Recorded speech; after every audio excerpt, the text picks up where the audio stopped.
چنانچہ اس پیغمبر کی صفات بیان کرتے ہوئے سب سے پہلے تو یہ فرمایا کہ منہم، یعنی وہ پیغمبر جو آپ بھیجیں وہ انہی میں سے ہو، یعنی جن لوگوں کے درمیان بھیجے جا رہے ہیں انہی کے ایک فرد ہوں۔ یہ اس لیے فرمایا کہ پیغمبر اگر کسی دوسری قوم سے آ جائے یا کسی دوسری نسل سے آ جائے یا کسی دوسری فطرت لیے ہوئے آ جائے تو وہ جن لوگوں کے پاس بھیجا گیا ہے ان کی نفسیات سے، ان کی فطرت سے، ان کے تقاضوں سے پوری طرح واقف نہیں ہو سکتا۔ اس لیے فرمایا کہ انہی میں سے بھیجے تاکہ ان کی نفسیات سے بھی پوری طرح واقف ہوں، ان کی ضروریات سے بھی واقف ہوں، اور وہ اپنی زندگی کا ایک نمونہ پیش کر کے لوگوں کو دکھا سکیں کہ میں بھی تم میں سے ہوں، لیکن میں اللہ تبارک و تعالیٰ کے احکام کی تعمیل کرتے ہوئے کس طرح زندگی گزار رہا ہوں، تو تمہیں بھی اسی طرح کی زندگی گزارنی چاہیے۔ پھر آگے نبی کریم سرور دو عالم صلی اللہ علیہ وسلم کی دنیا میں تشریف آوری کے مقاصد اور آپ کے فرائض منصبی، یا آج کی زبان میں آپ کے ٹرمز آف ریفرنس 4 بیان فرمائے گئے ہیں، اور یہ 4 جو فرائض منصبی بیان فرمائے گئے ہیں یہ صرف اس جگہ نہیں بلکہ قرآن کریم میں 3 مزید مقامات پر انہی 4 فرائض منصبی کو مختلف انداز سے دہرایا گیا ہے، اور اس کو بار بار ذکر کرنے سے ان کی اہمیت کا اندازہ ہوتا ہے کہ نبی کریم سرور دو عالم صلی اللہ علیہ وسلم کو اللہ تبارک و تعالی نے اس دنیا میں کن مقاصد کو حاصل کرنے کے لیے بھیجا۔ لہذا یہ ہمارے لیے بہت اہم سبق رکھتے ہیں، اور ان 4 مقاصد کو اچھی طرح اگر سمجھ لیا جائے تو بہت سی غلط فہمیاں اور بہت سی گمراہیاں انسان سے دور ہو سکتی ہیں۔ اگر ایک مرتبہ میں ہم پڑھیں تو یوں کہا جائے گا کہ یتلو علیہم آیاتک، کہ پہلا کام ان کا یہ ہو کہ آپ کی آیتیں لوگوں کے سامنے تلاوت کریں۔ دوسرا وَيُعَلِّمُهُمُ الْكِتَابَ، ان کو کتاب کی یعنی آسمانی کتاب جو آپ ان پر نازل فرمائیں ان کی تعلیم دیں، اس کی تعلیم دیں۔ اور تیسرا والحکمہ، یعنی ان کو دانائی کی باتیں سکھائیں۔ اور چوتھا یہ کہ وَيُزَكِّيهِمْ، یعنی ان کو پاکیزہ بنائیں، پاک صاف بنائیں۔ ان 4 فرائض منصبی پر ذرا غور سے نظر ڈالنے کی ضرورت ہے اور ان کو اچھی طرح سمجھنے کی ضرورت ہے۔ پہلی بات تو یہ کہ پہلا فریضہ منصبی یہ بیان فرمایا گیا کہ وہ لوگوں کے سامنے قرآن کریم کی آیتوں کی تلاوت فرمائے۔ تلاوت کے معنی ہے پڑھنا، اور آیتوں کے پڑھنے کو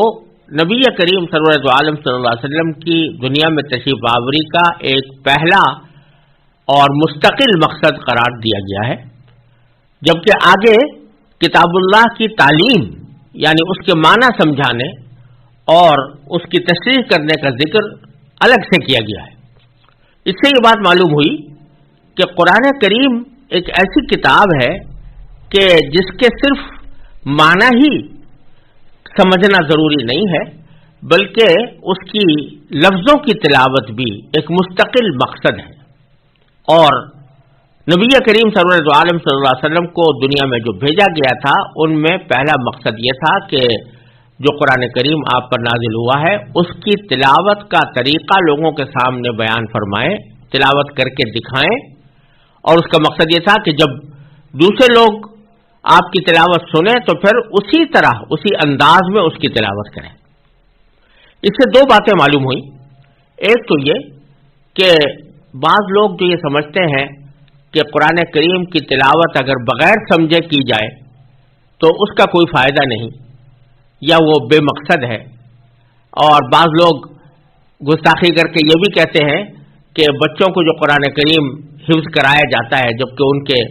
معنی وہ نہیں سمجھتے، تو محض الفاظ طوطے کی طرح رٹا دینے سے اس کا کیا حاصل ہے اور اس کا کوئی فائدہ نہیں۔ یہ آیت کریمہ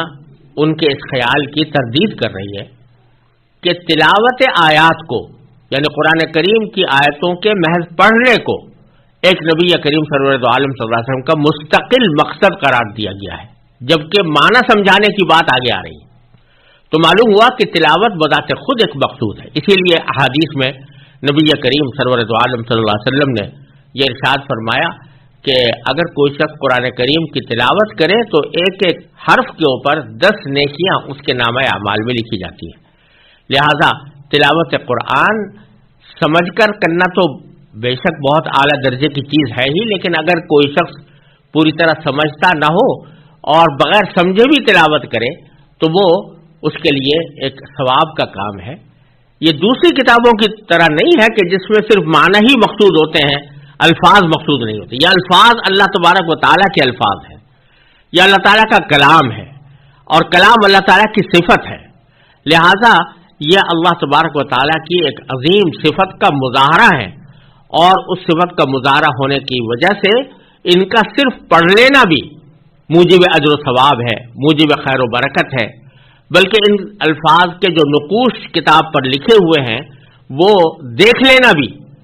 ایک بہت بڑا برکت کا ذریعہ ہے۔ لہذا یہ سمجھنا کہ بغیر سمجھے تلاوت کا کوئی فائدہ نہیں، یہ اس آیت کی مخالفت ہے، اور یہ آیت اس کی تردید کر رہی ہے۔ دوسری بات اس سے یہ معلوم ہوئی کہ چونکہ تلاوت بذات خود ایک مقصد ہے، لہذا آپ جو لوگوں کے سامنے تلاوت کرتے ہیں،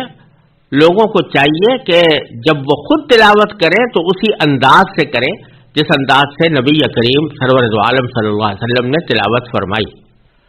اور خود رسول کریم صلی اللہ علیہ وسلم کو اللہ تبارک و تعالی نے یہ حکم دیا کہ جب حضرت جبریل امین علیہ السلام آپ کے پاس قرآن کریم لے کر آئیں اور وہ آپ کے سامنے پڑھیں تو آپ بھی اسی طرح پڑھیے جس طرح جبریل امین علیہ السلام نے آپ کے سامنے پڑھا تھا۔ چنانچہ سورہ قیامہ میں اللہ تبارک و تعالی نے نبی کریم صلی اللہ علیہ وسلم کو خطاب کرتے ہوئے ارشاد فرمایا کہ فَإِذَا قَرَأْنَاهُ فَاتَّبِعْ قُرْآنَهُ، یعنی جب ہم تلاوت کریں، اور ہم تلاوت کرنے سے مراد یہ ہے کہ جب ہماری طرف سے جبریل امین علیہ السلام آ کر آپ کے سامنے قرآن پڑھیں تو فَاتَّبِعْ قُرْآنَهُ، تو پھر ان کے پڑھنے کی طریقے کی اتباع کیجیے، یعنی جس طرح وہ پڑھ رہے ہیں اس طرح آپ بھی پڑھیے۔ ثُمَّ إِنَّ عَلَيْنَا بَيَانَهُ، پھر ہماری ذمہ داری ہے کہ ہم اس کے معنی بھی آپ کو سمجھائیں گے، اس کے معارف سے بھی آپ کو باخبر کریں گے۔ لیکن جہاں تک تلاوت کا تعلق ہے تو جس طرح جبریل امین آپ کے سامنے تلاوت کر رہے ہیں تو آپ بھی اسی طرح تلاوت کریں۔ تو نبی کریم صلی اللہ علیہ وسلم اس طرح تلاوت فرماتے تھے جس طرح جبریل امین علیہ السلام نے آپ کے سامنے تلاوت کی، اور پھر امت کو بھی حکم یہ ہے کہ جب وہ قرآن کریم کی تلاوت کرے تو اسی طرح کرے جس طرح نبی کریم سرور عالم صلی اللہ علیہ وسلم نے تلاوت فرمائی۔ اور اس امت محمدیہ علی صاحب الصلاۃ والسلام کی ایک بہت بڑی محبت اور عشق کا ایک تقاضا ہے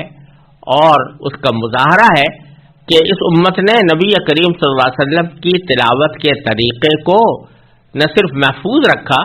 بلکہ اس کو ایک مستقل علم کی بنیاد بنا دیا۔ وہ علم تجوید کہلاتا ہے۔ تجوید کے معنی ہے قرآن کریم کو اچھی طرح پڑھنا، یعنی اس طرح پڑھنا جس طرح نبی کریم سرور عالم صلی اللہ علیہ وسلم نے پڑھا۔ یہ علم تجوید ایسا علم ہے کہ جس کی کوئی نظیر کسی دنیا کی زبان، کسی مذہب و ملت میں موجود نہیں، اور وہ اسی لیے ایجاد کیا گیا، اسی لیے اس کو وضع کیا گیا کہ قرآن کریم کی تلاوت اس طرح کی جائے جس طرح نبی کریم صلی اللہ علیہ وسلم نے فرمائی، اور اس میں یہ بات واضح طریقے پر بتا دی گئی کہ کون سا حرف کس جگہ سے نکلے گا اور کس طرح اس کو ادا کیا جائے گا۔ غالباً دنیا کی کسی بھی زبان میں ایسا کوئی علم موجود نہیں ہے کہ جس میں یہ تفصیل بتائی گئی ہو کہ اس زبان کا فلاں حرف منہ کے کس حصے سے نکلے گا اور کسی حصے سے نکالا جائے تو وہ درست ہوگا اور کون سے حصے سے نکالا جائے تو غلط ہوگا. ایسا کوئی علم کم از کم میرے علم میں نہیں ہے کہ دنیا کی کسی اور زبان میں ہو. لیکن چونکہ امت محمدیہ علیہ صاحب الصلاۃ والسلام کو تلاوت کا حکم دیا گیا تھا اور تلاوت میں نبی کریم صلی اللہ علیہ وسلم کی طریقے کی اتباع کا حکم دیا گیا تھا، اس واسطے اس امت نے قرآن کریم میں جتنے حروف استعمال ہوئے ہیں ان میں سے ہر حرف کے ادائیگی کا مکمل طریقہ باقاعدہ فن کی صورت میں محفوظ کر دیا. اس میں مذکور ہے کہ با کہاں سے نکلے گی، سا کہاں سے نکلے گی، سین اور سا میں کیا فرق ہوگا، سین اور صاد میں کیا فرق ہوگا، زال اور زا میں کیا فرق ہوگا، اور ضا اور ضاد میں کیا فرق ہوگا، کس کس طریقے سے ان کو نکالا جائے گا، کس طرح ان کو ادا کیا جائے گا. یہ ساری تفصیلات علم تجوید کے اندر موجود ہیں، اور وہ علم تجوید در حقیقت صحابہ کرام رضی اللہ تعالی عنہم نے نبی کریم صلی اللہ علیہ وسلم سے سیکھا، اور صحابہ کرام سے تابعین نے، تابعین سے تبع تابعین نے، اور اسی طرح وہ سینہ بسینہ ہم تک چلا آیا ہے، جس کے نتیجے میں اس کی عملی مشق بھی تجوید کے اندر کرائی جاتی ہے. اور یہ ہر مسلمان کے ذمے ایک لازمی فریضہ ہے کہ وہ اس علم کو بقدر ضرورت حاصل کرے، یعنی وہ جانے کہ میں قرآن کریم کے الفاظ کو کس طرح پڑھوں. کیونکہ قرآن کریم کی تلاوت تو بذات خود ثواب کا کام ہے ہی، لیکن نماز تو فریضہ ہے، اور ہر نماز کے اندر کچھ نہ کچھ قرآن کریم کی تلاوت ہر انسان کو کرنی ہوتی ہے. سورہ فاتحہ مثلا بغیر سورہ فاتحہ کے پہلی 2 رکعتوں میں اگر سورہ فاتحہ نہ پڑھی جائے تو نماز ہی نہیں ہوتی. تو اسی طرح سورہ فاتحہ کے بعد بھی کچھ نہ کچھ کوئی سورت تلاوت کی جاتی ہے. تو قرآن کریم کی تلاوت نماز کا ایک حصہ ہے، اور اگر وہ تلاوت صحیح نہ ہو اور اس میں بعض اوقات اگر ایسی غلطی ہو جائے کہ جس سے معنی ہی بدل جائے تو نماز ہی خراب ہو جاتی ہے، نماز فاسد ہو جاتی ہے. لہذا ہر مسلمان کے ذمہ ضروری ہے کہ وہ قرآن کریم کی پڑھنے کی طریقے کو یعنی تجوید کو بقدر ضرورت حاصل کرے. اور یہ کوئی اتنا بڑا مسئلہ بھی نہیں ہے، اس لیے کہ قرآن کریم میں جتنے حروف استعمال ہوئے ہیں ان کی تعداد کل 29 حروف ہے، اور 29 حروف ہیں. صرف ان میں سے ہر حرف کو ادا کرنے کا طریقہ آدمی سیکھ لے اور اس کی مشق کر لے تو پھر تجوید کا علم بقدر ضرورت اس کو حاصل ہو گیا. اگر بالفرض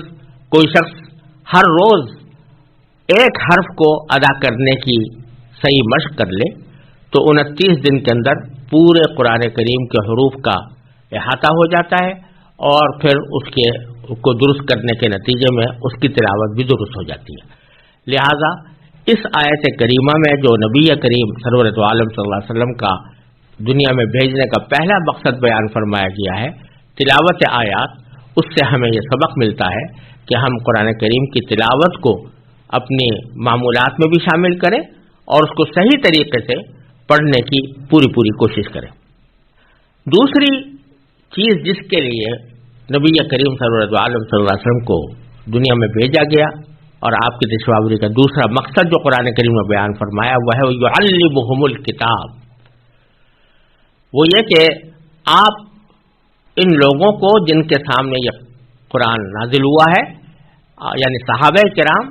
ان کو کتاب کی تعلیم دیں. یعنی وہ کتاب جو قرآن کی شکل میں نازل ہو رہی ہے اس کی تعلیم دیں، اس کو پڑھائیں، اس کو سکھائیں، اس کے معنی سمجھائیں. یہاں یہ بات قابل غور ہے اور ہر انسان کو اس کو سوچنا چاہیے کہ یہ قرآن عربی زبان میں نازل ہوا، اور جن صحابہ کرام کے بارے میں کہا جا رہا ہے کہ آپ ان کو یہ قرآن پڑھائیں اور سکھائیں، اس کے معنی سمجھائیں، وہ سب قرآن کریم کی زبان یعنی عربی زبان سے پوری طرح باخبر تھے. وہ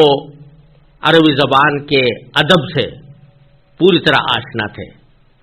وہ بڑے فصیح و بلیغ لوگ تھے، اور ان کو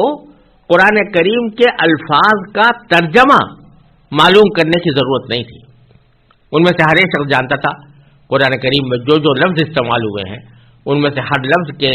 معنی اس کو معلوم تھے. تو محض یہ معلوم کرنے کی ان کو بالکل بھی ضرورت نہیں تھی کہ فلاں لفظ کے کیا معنی ہے. مثلا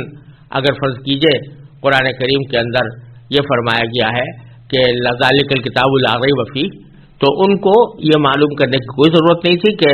ذالکہ کے کیا معنی ہوتے ہیں اور ریب کے کیا معنی ہوتے ہیں، وہ سب اچھی طرح جانتے تھے. تو پھر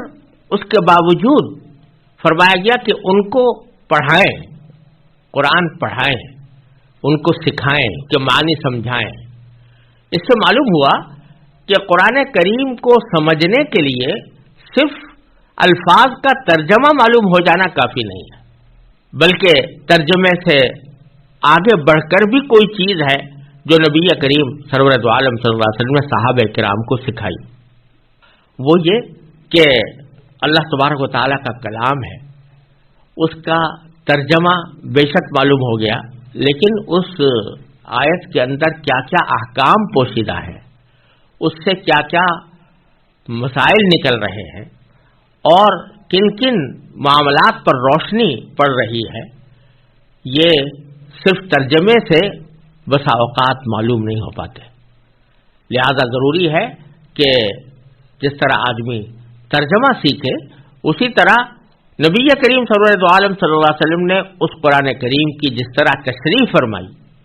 اس تشریح کو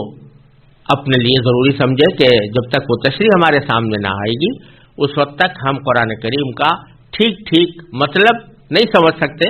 اور اس سے ٹھیک ٹھیک نتائج نہیں نکال سکتے. یہ ایک بہت بڑا سبق ہے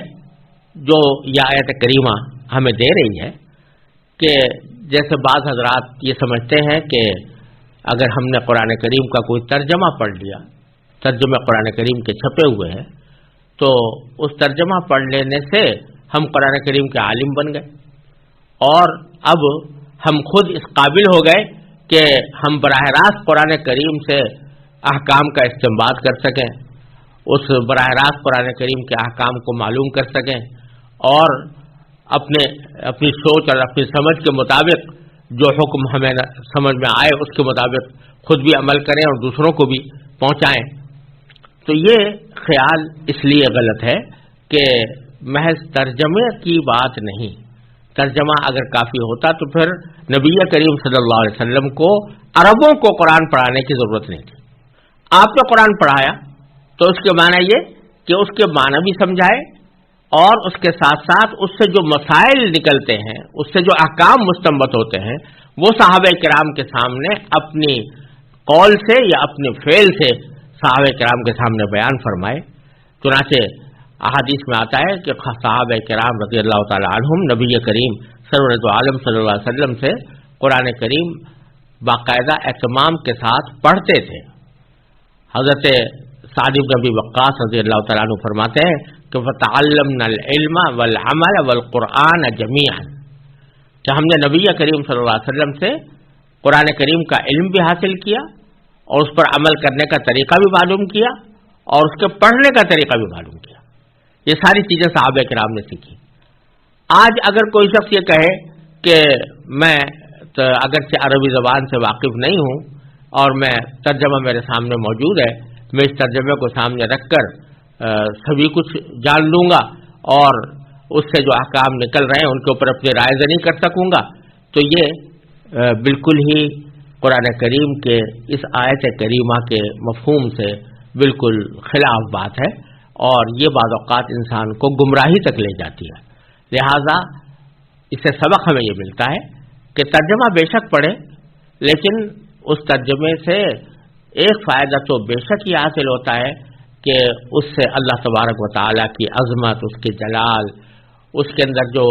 آسان قسم کے مضامین اللہ تعالیٰ نے بیان فرمائے ہیں، کائنات کی جن نعمتوں کی طرف توجہ دلائی ہے، توحید کے جو دلائل بیان فرمائے ہیں، نبی کریم صلی اللہ علیہ وسلم کی رسالت کے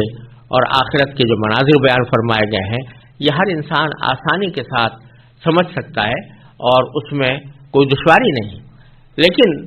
کچھ آیتیں ایسی ہیں کہ جس میں اللہ تبارک و تعالی نے ہمیں زندگی گزارنے کے احکام دیے ہیں،